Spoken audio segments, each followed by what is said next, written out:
il est évident que le développement du secteur d'éducation confessionnelle peut laisser transparaître des doutes quant à la persistance de la laïcité dans ces domaines. C'est vrai que le principe de la laïcité, malgré l'existence des écoles confessionnelles pendant longtemps, n'a jamais été remise en cause parce que les écoles confessionnelles l'étaient par les maîtres, mais ne l'étaient pas dans les programmes. Les programmes étaient définis par l'État et l'État, dans beaucoup de domaines, avait même le devoir de prendre en charge une partie des enseignants dans ces écoles.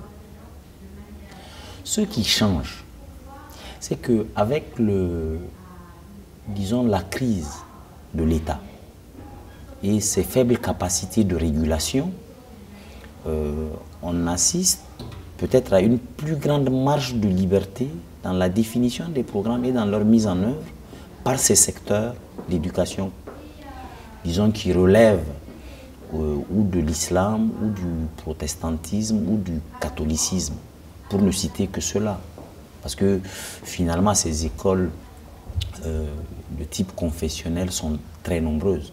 Je pense que ce qui est important ici, c'est que pour que le principe de la laïcité soit maintenu, il faut que l'État ait une capacité de régulation et de contrôle plus importante vis-à-vis de ces écoles, ce qui n'est pas le cas aujourd'hui. Ces écoles ne sont pas contrôlées par lui, il n'est même pas sûr qu'il sache les programmes qui sont mis en œuvre, encore mieux le respect de ses propres cadres de référence tels qu'il les définit, et se pose de plus en plus la question de ses capacités.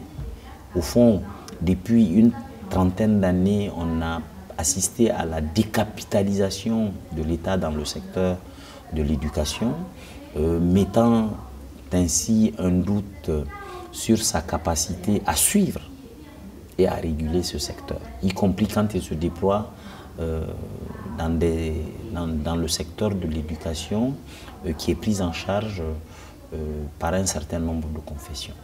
Donc, pour être clair, ici, ce dont il est question, pour maintenir le principe de la laïcité, c'est la capacité de l'État. Est-ce que l'État est capable de concevoir des règles partagées par tous? Est-ce qu'il est capable de les garantir en assurant un contrôle effectif? Et ça, c'est toute la question.